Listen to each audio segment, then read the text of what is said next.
Alors, bonsoir voici la séance ordinaire du lundi le 10 janvier 2022 à 19h10, tenue par conférence téléphonique et en présentiel pour certains membres du Conseil. Sans la présence du public, naturellement, à cause de la vertu des arrêtés ministériels émis par le contexte des mesures d'urgence sanitaire entourant la pandémie et de la COVID-19. Ce soir, la séance sera enregistrée et transmise dans les plus brefs délais. En présentiel, ce soir, nous avons la présence du monsieur conseiller, siège numéro 1. Denis Saint-Cyr. Siège numéro 2. Andrea Guilherme. Siège numéro 4. Alain Ricard. Siège numéro 5. Boris François. Et siège numéro 6. Rémi Robidoux. Et moi-même, André Brunette, maire de la ville d'Huntington. Par téléphone, conférence, le conseiller numéro 3.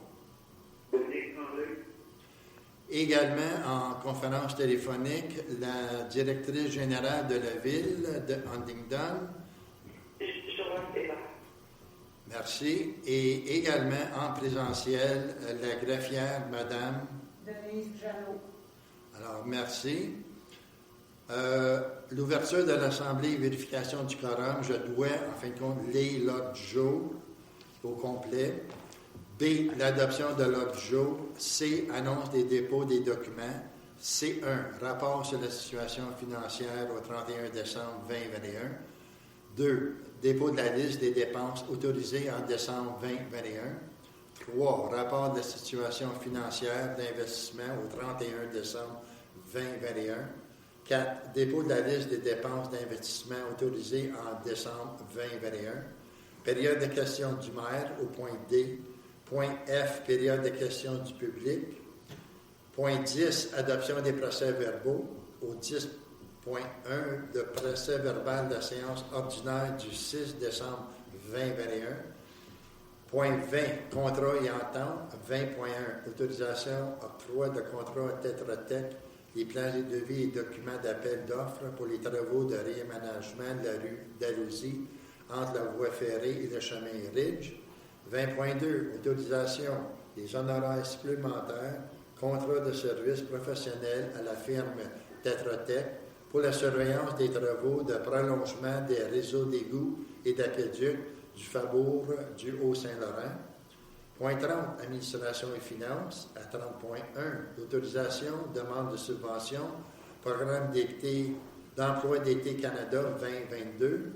30.2, approbation, appui à la friperie communautaire Huntington dans leur demande de reconnaissance aux fins d'exemption de taxes auprès de la commission municipale. 30.3, approbation, appui au Centre de ressources familiales du Haut-Saint-Laurent dans leur demande de reconnaissance aux fins d'exemption de taxes auprès de la commission municipale. 40, réglementation. À 40.1, approbation, adoption du deuxième projet de règlement numéro 944-2021, modifiant le règlement du zonage numéro 512 et le plan de zonage. 40.2, approbation, adoption du deuxième projet de règlement numéro 945-2021, modifiant le règlement de zonage numéro 512, projet intégré de la rue Bonneville. 40.3, approbation d'adoption du deuxième projet de règlement numéro 946-2021, modifiant le règlement 783-2009 sur les dérogations mineures au règlement d'urbanisme. 40.4, avis de motion, présentation et dépôt du projet de règlement 947-2022, édictant un code d'éthique et de déontologie révisé applicable aux élus municipaux. 40.5, avis de motion, présentation et dépôt, projet de règlement 948-2022 créant une réserve financière pour les dépenses liées à une tenue d'une élection municipale. 50, nomination et gestion du personnel, aucun sujet. Varia 60, 60.1, aucun sujet. À 70, rapport des comités et des conseillers. À 70.1, M. Denis Saint-Cyr, 70.2, Mme Andrea Guéry. 70.3, M. Dominique Tremblay. 70.4, M. Florent Ricard. 70.5, M. Brossoit. Et 70.6, M. Robidoux. Alors, à l'autre jour, s'il vous plaît, à noter qu'il y a 4 sujets de reportés. Les sujets comportent le numéro 40.1, 40.2, 40.3, 40.4. Ces 4 sujets-là vont être reportés à une séance ultérieure. Alors, l'ouverture de l'Assemblée, M. Brossoit a fait la proposition et s'est appuyé par Mme Guéry. On est tous d'accord. L'adoption de l'ordre du jour tel que modifié, avec les rétractions, M. Robidoux est appuyé par M. Ricard. Nous sommes tous d'accord. Point C, annonce et dépôt des documents. C1, vous avez reçu antérieurement, la semaine dernière, le rapport sur la situation financière au 31 décembre 2021. Également, point 2, le dépôt de la liste des dépenses autorisées en décembre 2021. Point 3, le rapport sur la situation financière d'investissement au 31 décembre 2021. Point 4, dépôt de la liste des dépenses d'investissement autorisées en décembre 2021. Alors, vous avez eu tous ces documents antérieurs. On en a discuté, tout est conforme. La situation de la ville, elle est très bonne. Période d'information du maire. Je vais aller directement en période de questions du public car on a reçu quelques questions et ça nécessite une réponse.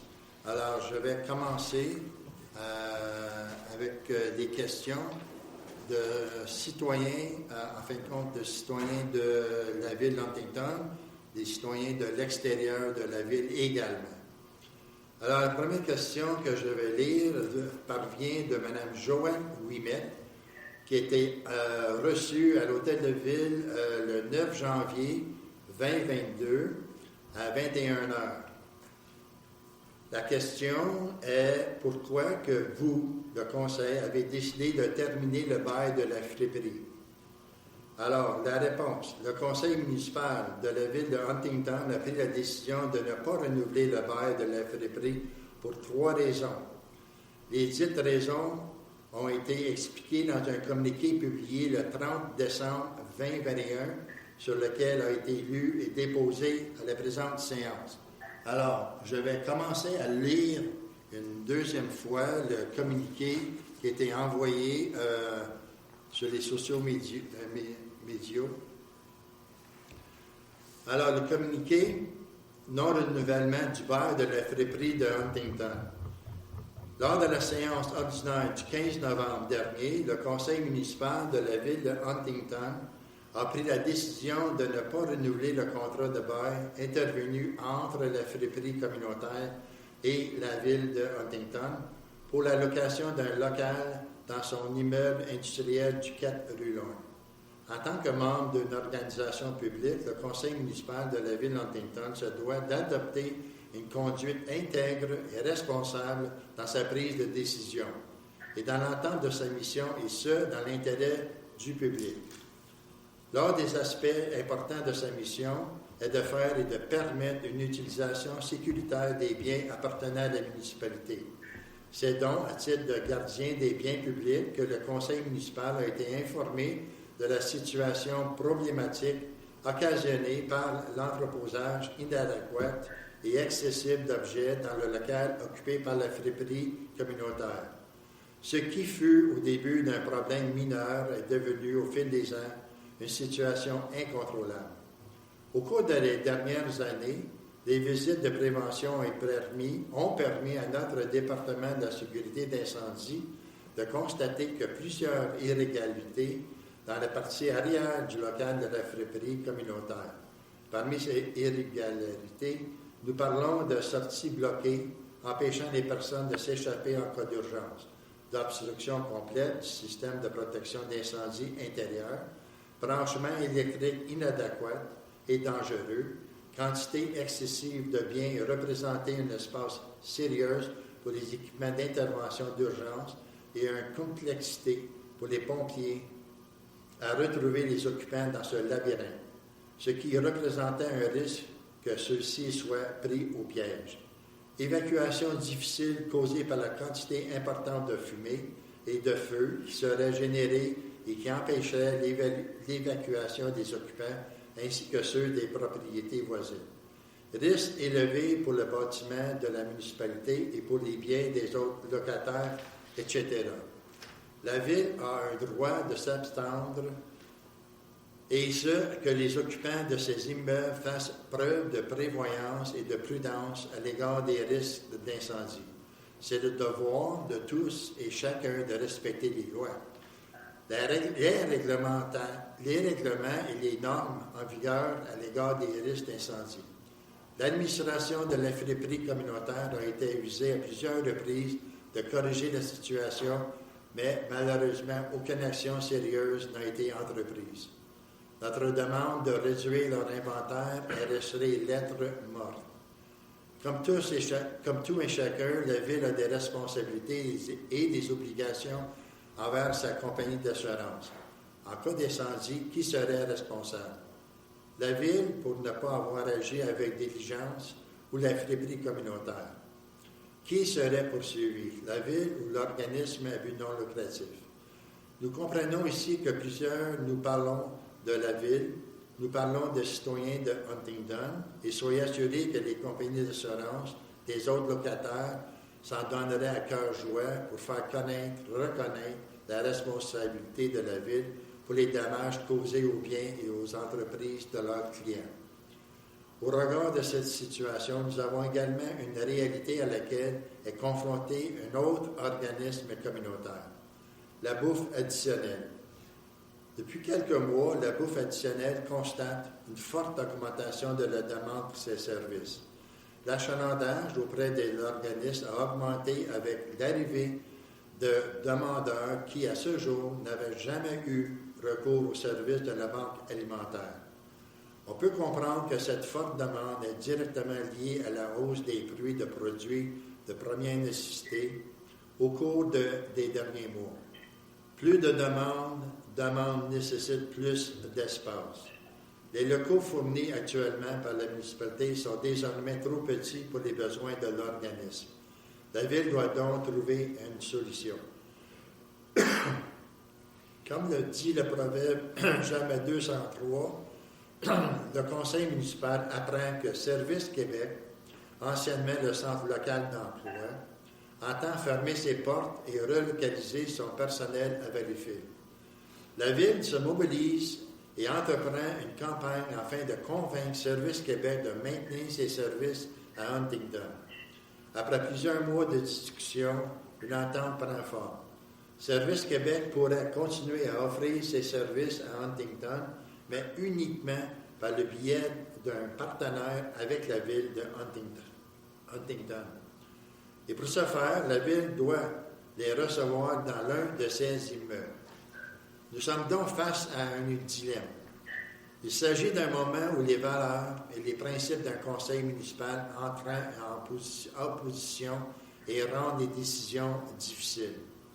Devant cette impasse, il devient nécessaire de déterminer quelle sera la solution qui aura la priorité sur les autres. C'est précisément en ce quoi consiste le fait de prendre une décision et assumer les responsabilités de sa décision. Le conseil municipal, après l'analyse de la situation, a donc pris les décisions suivantes. 1.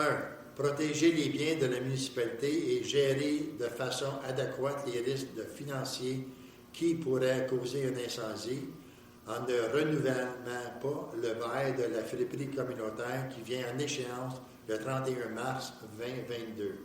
2. Relocaliser la bouffe additionnelle dans une partie du local de la friperie communautaire et procéder à la réfection du toit et du local de cette partie de l'immeuble du 4 rue Long. 3. Réaménager l'immeuble du 16 rue Prince afin d'accueillir le bureau de Service Québec en partenariat avec les services offerts par la municipalité de la ville de Huntingdon. Il est clair quelle que soit la décision que nous aurons prise, quelqu'un aura été perdant. Soyez assurés cependant que la Ville a toujours été le plus grand partenaire financier de la friperie, et ce, malgré ce que certains affirment.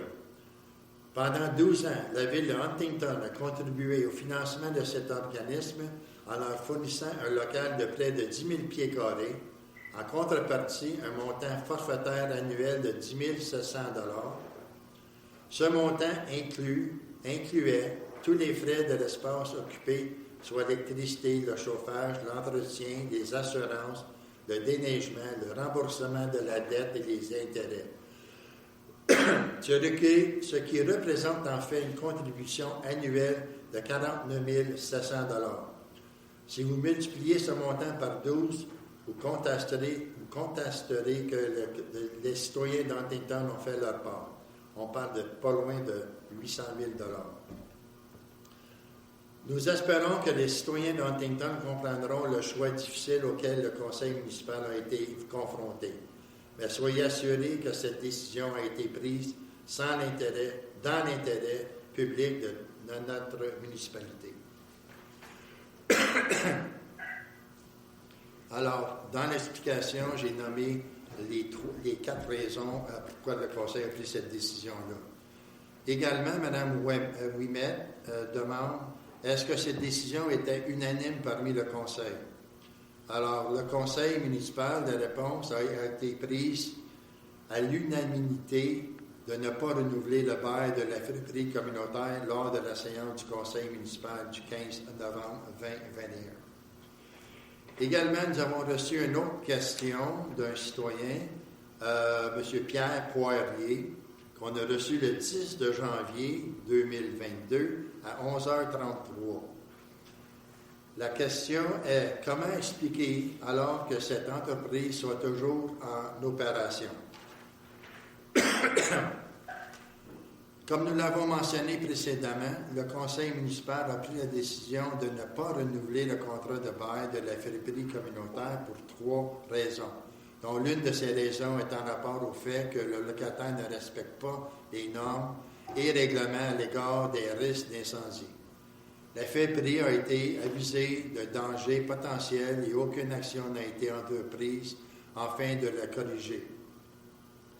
La Ville d'Huntington a toujours eu comme politique de travailler en collaboration avec les entreprises de son territoire afin de trouver des solutions aux problèmes qui peuvent parfois découler de leur opération. En règle générale, nous arrivions à travailler avec l'entreprise dans le respect des lois et des règles en vigueur. Il s'agit parfois d'un travail de longue haleine qui nécessite plusieurs interventions de notre part, mais normalement, l'entreprise est à cœur de participer à la solution. Malheureusement, dans d'autres cas, l'entreprise ne fait aucun effort, ce qui a été le cas de la friperie communautaire, et ce, sous prétexte que leur action dérogatoire leur permet d'accomplissement de leur mission. Pour votre question à savoir pourquoi la friperie est toujours en opération aujourd'hui, c'est pour l'unique raison que le bail vient à l'échéance que le 31 mars 2022. Deuxième question de M. Poirier. Comment la Ville peut-elle donner un tel pouvoir en se substituant à la sécurité publique? Alors, la réponse. La Ville d'Huntington est propriétaire de l'immeuble du 4 rue Lorne. À ce titre, elle a le droit de signer des contrats de bail. Comme dans tout contrat, le bail intervenu entre la Ville et la friperie comporte des obligations et des conditions que les parties doivent respecter. Dans le cas présent, le locataire n'a pas respecté certaines de ses obligations, dont notamment, mais non limitativement, de maintenir les lieux loués en état de propriété et ni tolérer aucune accumulation de déchets ou de rebuts. Pour votre question à savoir comment la Ville peut-elle donner un tel pouvoir en se substituant à la sécurité publique, la réponse est que la Ville ne se substitue pas au ministère de la Sécurité publique, mais plutôt qu'elle prend ses responsabilités à titre de propriétaire d'un immeuble municipal. Question 3 de M. Poirier. Les avis ont dû être classés dans un registre. La Ville peut-elle fournir la preuve? Alors, M. Poirier, les discussions et échanges entre un locataire et les représentants de la municipalité ne sont pas des informations du domaine public. Néanmoins, soyez avisés que les personnes concernées sont parfaitement au fait des avis et recommandations qui leur ont été faites. Citoyen numéro 3, Mme Anne Kent. Alors, Mme Kent nous donne, en fin de compte, une observation, un commentaire. Et dans son commentaire, il y a une forme de question et on veut y répondre. Alors, la question, elle se lit en anglais. Since your plan to move la bouffe additionnelle into only a section of the friperie space at 4 Lorne, why can't the friperie remain in the rest of it? Alors, la réponse, c'est que si pendant 12 ans, la ville d'Huntington,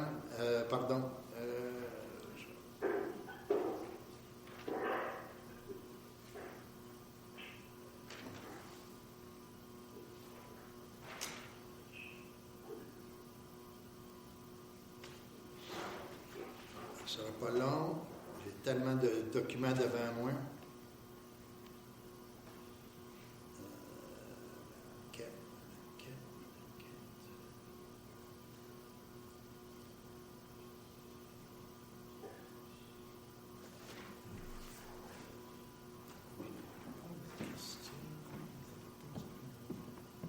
Ah, OK, je l'ai trouvé, pardon. Alors, afin de savoir si la Ville pourrait offrir le locaux à 2 organismes, nous sommes d'avis que les règles sanitaires exigées par un organisme d'aide alimentaire ne pourraient être respectées en regroupant ces deux entreprises. Alors, je m'excuse pour le délai. Citoyen numéro 4.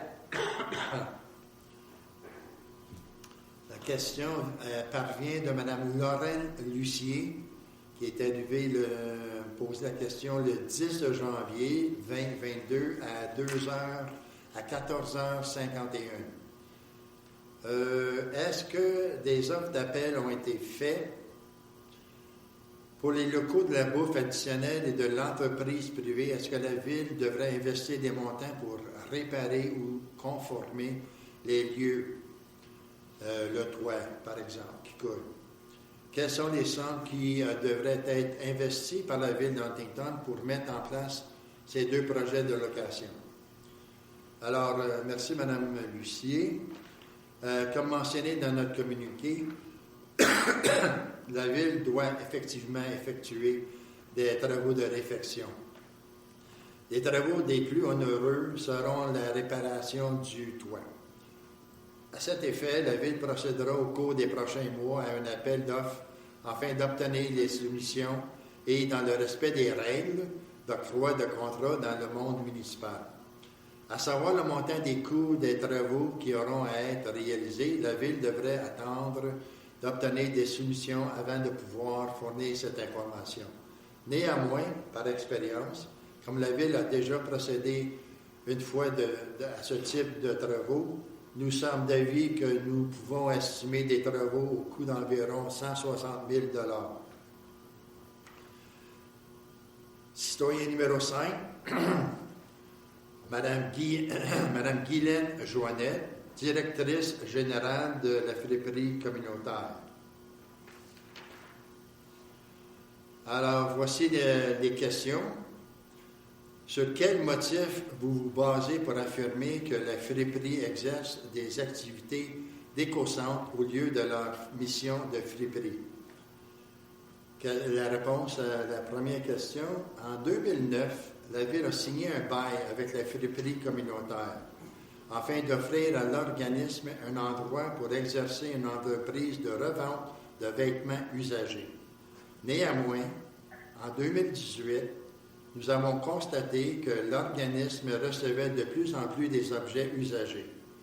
Au fur et à mesure que le temps passait, l'entreprise a augmenté le volume d'objets usagés qu'elle acceptait à un niveau tel que près de 5000 pieds carrés de l'espace occupé servait à l'entreposage de ces matières. Par définition, une friperie fait le commerce de la vente de vêtements usagés, alors qu'un écocentre est un site accessible au public, conçu pour le dépôt d'objets que l'on destine à réemployer ou à recycler. Mme Joannette pose une deuxième question. Est-ce que des avis ont été envoyés à la friperie pour leur demander de se conformer aux règlements municipaux entourant ces activités? Et si oui, à quelle fréquence? Alors, la réponse. La direction et le personnel de la friperie communautaire ont été avisés par la directrice générale, le directeur des travaux publics et des infrastructures à maintes reprises lors de visites et par échange courriel. Le maire et la directrice générale sont rendus aux locaux de la friperie et ont discuté avec Mme Joannette, la directrice de l'organisme, afin de lui faire part de la problématique. La directrice générale de la Ville a transmis au président, M. Fournier, un courriel dans lequel elle lui faisait part de la situation et lui demandait d'agir en conséquence. Un extrait est reproduit ci-dessus. Je vais lire un extrait des envois téléphoniques, de courriels. De plus, je profite de l'occasion pour vous signifier que, suivant une visite de notre part dans vos locaux, nous avons constaté une accumulation importante de vêtements, meubles et articles ménagers usagés dans la section arrière. Comme elle a été mentionné à votre coordinatrice, l'accumulation de ces objets représente un risque important pour la sécurité des occupants et des usagers. Soyez conscients qu'en cas d'incendie, il sera difficile d'assurer une évacuation des personnes présentes dans ces lieux. Afin d'assurer la sécurité de nos infrastructures et des occupants, nous vous demandons de procéder à un nettoyage des lieux et qu'à l'avenir, les quantités de vêtements, meubles et articles ménagers usagés pouvaient être acceptées soient limitées, en espérant que vous prendrez en compte nos préoccupations et que vous sauriez agir en conséquence.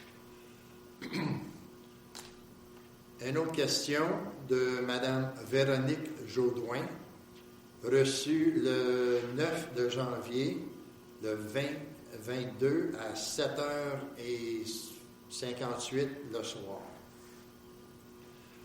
La question se lit en anglais. What is the benefit to the town to have this closed? It is not a disadvantage to have a friperie in the town. It is beneficial. Premièrement, Mme Jourdouin, nous ne fermons pas la friperie. Ça sera une décision de leur part. Deuxième question qu'elle répond, qu'elle demande, what are the numbers of households currently on social assistance in our town, unemployed, below poverty? Moi, je ne peux pas répondre à cette question-là. Ce n'est pas de notre ressource d'avoir cette information-là. C'est une ressource provinciale. Does the town realize the importance of having this business open? Alors, comme j'ai mentionné antérieurement, on a toujours été favorable à ce commerce. En fait, c'est un commerce. Et que la Ville d'Huntington a toujours procédé à un loyer très, très modique. Alors, toutes les réponses que je viens de mentionner, ils ont été répondues dans le communiqué, et le communiqué sera traduit en anglais. Alors, c'est toutes les questions que j'ai. J'ai une autre question concernant un commerce sur la rue Lake qui est en démarrage. Alors, la question provient, en fin de compte, c'est un commentaire qui provient de Mylène Théoret et de Pierre-Yves Leduc, qui demeurent sur la rue Lake.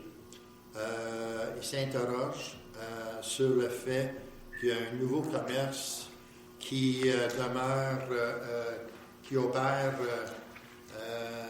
à l'ancien établissement de Colbron. Alors,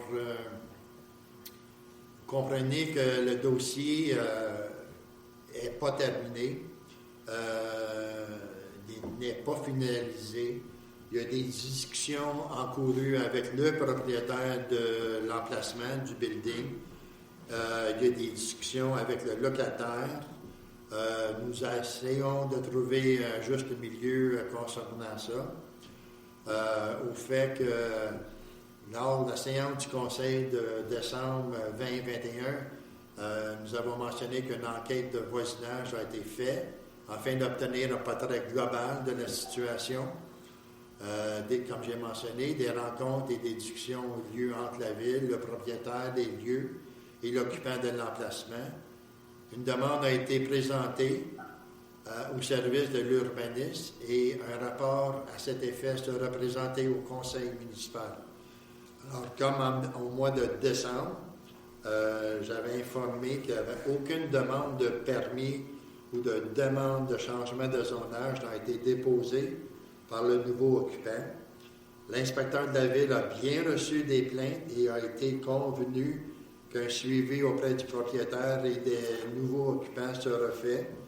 Il a mentionné aux citoyens que la ville ne tolérera pas que des activités incompatibles avec le zonage aient lieu à cet emplacement. Alors, pour l'instant, le dossier est loin d'être terminé. On est toujours en enquête. Et puis, lorsque tout est conforme, nous aviserons M. Leduc et sa conjointe, Mme Théoret, de la décision et la réglementation. Alors, c'est tout pour la période de questions. Je continue maintenant au point 10, à l'adoption du procès-verbal. 10.1, le procès-verbal de la séance ordinaire du 6 de décembre 2021. Alors, il est proposé, appuyé et résolu que le procès-verbal de la séance ordinaire du lundi le 6 décembre 2021 est adopté tel que présenté par la greffière. Est-ce que j'ai un proposeur? M. Saint-Cyr en fait la proposition et c'est appuyé par M. Brossoit. On est tous d'accord? Peut-être juste le mentionner. Je propose et j'appuie. 20.1. Autorisation, octroi du contrat à Tetra Tech, les plans et devis et documents d'appel d'offres pour les travaux de réaménagement de la rue d'Alousie entre la voie ferrée et le chemin Ridge. Alors, considérant que l'offre de services professionnels présentée par la firme Tetra Tech pour la préparation des plans préliminaires et l'estimation des coûts du projet, ainsi que les plans de vie et des documents d'appel d'offres pour les travaux de réaménagement à réaliser sont les suivants. Construction de trottoirs, bordures et sentiers polyvalents, installation de l'éclairage décoratif, pavage de la rue sur 7 mètres de largeur, aménagement paysager des emprises et plantations d'arbres et d'arbustes. Aménagement de l'emprise d'une section de la rue Poirier et aménagement paysager des emprises et plantations d'arbres et d'arbustes, incluant le poste de pompage Poirier. Également, aménagement paysager des emprises et plantations d'arbres et d'arbustes sur 2 sections de la rue La Selle et le bassin de rétention. Considérant que l'offre de service présentée par la firme Tetra Tech au montant forfaitaire de 66 500 pour les services suivants, dont j'ai nommé l'éclairage routier, l'aménagement paysager, le génie civil, qui totalise 60 680. Alors, ça prendrait un proposeur, un appuyeur, et que ça soit résolu, que le préambule fasse partie intégrante de la présente résolution, que le conseil municipal autorise l'octroi du contrat à firme Tetra Tech pour un montant de 66 500 plus les taxes applicables, que les dépenses de 63 706,42 soient financées à main des crédits disponibles du Fonds général de l'exercice financier où ces dépenses seront engagées dans l'entente de l'approbation du règlement d'emprunt relativement à l'objet de ces travaux qui prévoyait un refoulement du fonds général, le refoulement du fonds général pour le montant des dépenses engendrées. Et que la dépense de 6 110 et 27 soit financée à même le règlement d'emprunt 930-2021 prévu à cet effet. Proposé par Rémi Robidoux, je propose cette résolution. M. Robidoux pour faire la proposition appuyée par Laurent Ricard, j'appuie. M. Ricard appuie la résolution. On est tous d'accord? Mme Hébert, est-ce que les sommes d'argent vont être remboursées par le promoteur? Concernant tout ce qui finance tout avec la réserve centrale, dans le cas de règlement, il faut faire la charge de l'ensemble de la population pour tout ce qui est construction de l'activité. Merci beaucoup. 20.2, autorisation honoraire supplémentaire, contrat de service professionnel à la firme Tetra Tech pour la surveillance des travaux de prolongement des réseaux d'égouts et d'aqueducs du Faubourg au Saint-Laurent. Alors, concernant la résolution à 21-06-07-56-96 pour l'octroi d'un contrat de service professionnel à la firme Tetra Tech pour la surveillance des travaux de prolongement des égouts et des conduites de distribution d'eau potable sur la rue d'Alousie et en bordure du chemin riche pour un montant de 86 000, plus les taxes applicables, considérant que la firme Tetra Tech a dû accorder des heures supplémentaires pour la surveillance des travaux occasionnés par le délai de l'entrepreneur pour réaliser les travaux comparativement au délai fixé au contrat, considérablement que les délais ont été majoritairement causés par le fait que les poteaux d'Hydro-Québec n'ont pas été déplacés dans les délais souhaités au début du contrat, ce qui a modifié la planification de l'entrepreneur pour réaliser les travaux et causer le retard.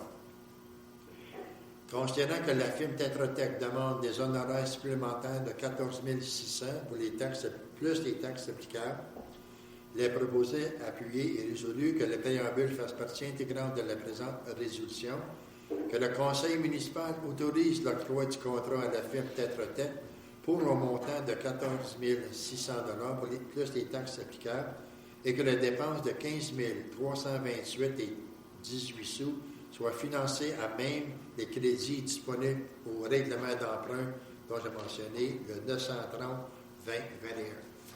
Alors, c'est proposé par Maurice Brossoit, je propose. M. Brossoit propose, appuyé par Denis Saint-Cyr, appuie.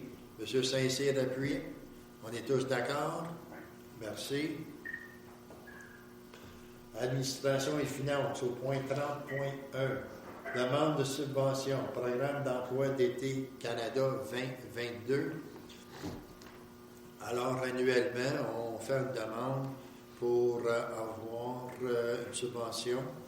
Et cette année, on se prend un peu de bonheur, mais comme ils disent, les premiers arrivés seront les premières demandes arrivées, seront peut-être fournies.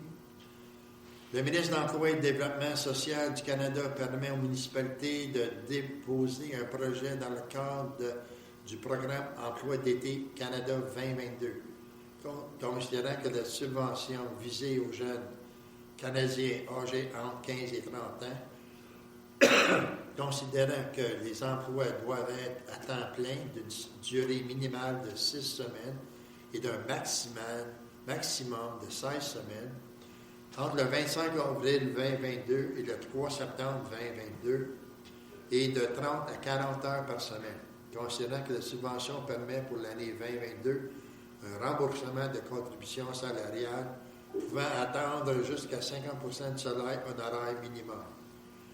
Il est proposé, appuyé et résolu que le conseil municipal autorise la directrice générale, Mme Joanne Hébert, à déposer une demande de subvention dans le cadre du programme d'emploi d'été Canada 2022. Alors, il est proposé par Mme Guéry fait la proposition et c'est appuyé par M. Brossoit. Merci. Tout le monde est d'accord? 30.2, approbation, appui à la friperie communautaire d'Huntington dans leur demande de reconnaissance aux fins d'exemption de taxes auprès de la commission municipale.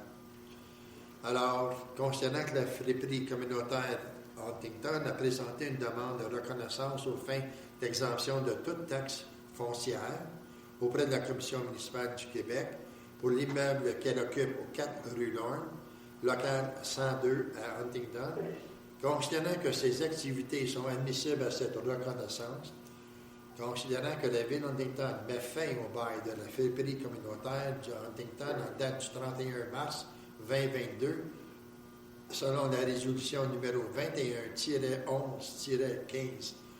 21-11-15-5807, adoptée par le conseil municipal lors de la séance ordinaire du 15 novembre 2021, il est proposé et appuyé et résolu que le conseil de la ville d'Huntington se dit favorable à ce que la commission municipale du Québec accorde à la friperie communautaire d'Huntington une reconnaissance aux fins d'exemption de taxes foncières à l'égard de l'immeuble du 4 rue Lorne, local 102 à Huntington. Proposé par M. Ricard fait la proposition, appuyé par Rémi Robidoux, j'appuie. M. Robidoux appuie. Alors, tout le monde est d'accord?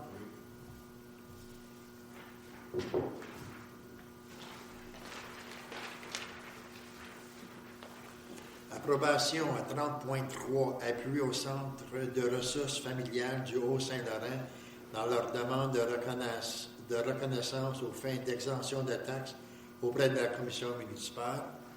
Alors, c'est un autre organisme. Que le Centre ressources familiales du Haut-Saint-Laurent a présenté une demande de reconnaissance aux fins d'exemption de taxes foncières auprès de la commission municipale du Québec pour l'immeuble qu'elle occupe au 16 rue Prince à Huntington, considérant que ces activités sont admissibles à cette reconnaissance. Il est proposé, appuyé et résolu que le Conseil de la ville d'Huntington se dit favorable à ce que la Commission municipale du Québec accorde au Centre de ressources familiales du Haut-Saint-Laurent une reconnaissance aux fins d'exemption de taxes foncières à l'égard de l'immeuble du 16 rue Prince. Je pense que c'est le 16 rue King à Huntington. Mais peu importe, soit un ou l'autre, 16 rue Prince ou 16 rue King, il me semble qu'ils sont à côté du château, hein? C'est la rue King. Alors, c'est proposé par Que propose de Saint-Cyr? M. Saint-Cyr a fait la proposition. Mme Guéry appuie. On est tous d'accord. Alors, point 40, réglementation. Tel que mentionné au début de la réunion de l'Assemblée, le point 40.1 est reporté, 40.2, 40.3 et 40.4 sont reportés à une autre séance ultérieure. Mais le 40.5 est retenu, alors ça prend un avis de motion et la présentation et dépôt du projet de règlement numéro 948-2022, créant une réserve financière pour les dépenses liées à une tenue d'une élection municipale. Alors, si j'ai un volontaire, M. Brossois. Propose. Alors, M. Brossois, avis de motion est donné par M. Maurice Brossois.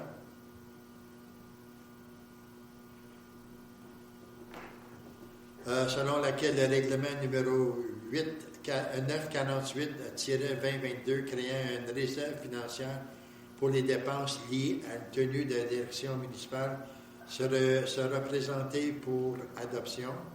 Le projet de règlement 948-2022 est présenté et déposé par M. Brossois.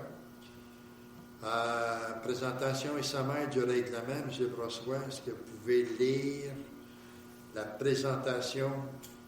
Suivant l'entrée en vigueur le 5 novembre 2021 du projet de la loi 49, les municipalités doivent, à compter du 1er janvier 2022, constituer conformément aux articles 278.1 et 278.2 de la loi sur les élections et les référendums des municipalités au fonds réservé au financement des dépenses liées à la tenue des élections. Ce règlement aurait pour objet de constituer une réserve d'un montant de 25 000 $, et ça pour une durée illimitée. Alors, on a le règlement. L'avis de motion est fait. Le dépôt de présentation du projet est fait. On procède maintenant à l'avis public du règlement. Je pense que c'est tout. Point 50, nomination et gestion. Pardon? Est-ce qu'on pourrait confirmer si le montant de la réserve est de 25 000 ou 30 000? C'est vraiment En fin de compte, ce que le règlement va stipuler, si on regarde, c'est pour se protéger. Je l'ai mentionné au début de la réunion, les prix de tout augmentent considérablement. Nous allons prévenir une dépense financière, une réserve de 30 000 $. Dans la réglementation, on a fait un ajout qui totalise un montant de 30 000 $. Mais annuellement, ça sera une réserve de 7 500 $.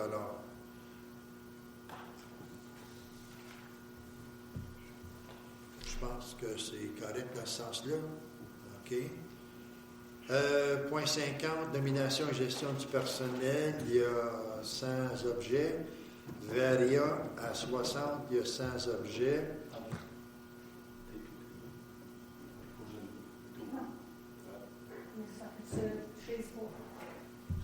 Alors, on continue. On a eu un problème technique. Ça a été réparé rapidement. 70, rapport des comités et des conseillers. Je commence avec M. Saint-Cyr à 70.1.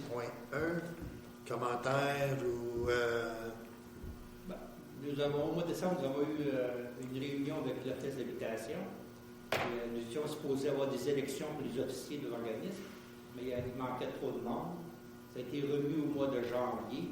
Et là, avec les contraintes sanitaires que nous avons, je n'ai aucune idée quand ça, parce qu'il reste encore plus de personnes. Donc je ne sais pas quand les élections vont se tenir là-dessus. Donc, pour l'instant, on continue avec ce que nous avons fait. C'est à peu près. Merci. Madame Guéry. Demain, je vais assister pour la première fois à une réunion du marché fermier en Huntington. La réunion va se faire par Good. Monsieur Tremblay, est-ce que vous avez un ajout, un commentaire? Ben oui, rapidement. Je souhaite dire bonne année à mes collègues conseillers, à vous, M. le maire, à Mme Jeannot et Joanne. Ensuite, je voudrais parler un peu de la réponse, le communiqué que vous avez préparé pour expliquer la décision du conseil concernant la friperie. Je trouve que c'est bien expliqué. Le conseil, c'est une décision difficile. Puis je pense que le conseil il est à prendre une décision dans les meilleurs intérêts de la ville et des concitoyens dans son ensemble. Je pense qu'on l'explique bien. Pas une décision facile, mais les arguments qu'on vous présenter, c'est très bien fait. Merci, M. Tremblay. M. Ricard? Rien de particulier. M. Brassois? Rien à rajouter, M. le maire. Les festivités sont terminées. On est revenu au boulot. M. Robidoux? C'est un petit peu la même chose à part que tout le monde l'a souhaité, mais là, c'est ça, fermé. Je pense que ce qu'ils font encore comme l'année passée, c'est un groupe de familles qui peuvent se voir, ils divisent la glace en deux, puis ils peuvent le louer en groupe familial avec des adresses. Excellent. Alors, vous avez constaté qu'être élu en politique, peu importe le niveau, que ce soit municipal, provincial ou fédéral, il y a des décisions extrêmement difficiles à prendre. C'en est à une décision. Nos portes sont toujours ouvertes pour discussion. Nous avons lancé l'invitation à plusieurs reprises, considérant un point assez particulier. Et également, il faut prendre ces décisions-là avec du bon sens et logique. C'est certain qu'on ne veut pas perdre le centre d'emploi du Québec, car ça touche à peu près 8 municipalités dans le Haut-Saint-Laurent qui font affaire avec le centre d'emploi ici à Québec. Alors, on touche une population d'à peu près 15 000 personnes. Également, je veux souhaiter une bonne et heureuse année, malgré les temps difficiles qu'on vit, la COVID-19, peu importe si c'est le Delta ou l'Omicron, il faut faire attention, prenez vos distances et vos masques, lavez-vous les mains. Je sais que je répète les consignes du gouvernement, de Santé Canada également, mais c'est sérieux. Il ne faut pas se gêner pour se le dire et pas se gêner de le dire aux autres. Alors, bonne fin de soirée. Ça me prendra quelqu'un pour clore l'Assemblée. M. Brossoit a fait la proposition, appuyée par M. Saint-Cyr. Alors, merci beaucoup. On est tous d'accord. À bientôt.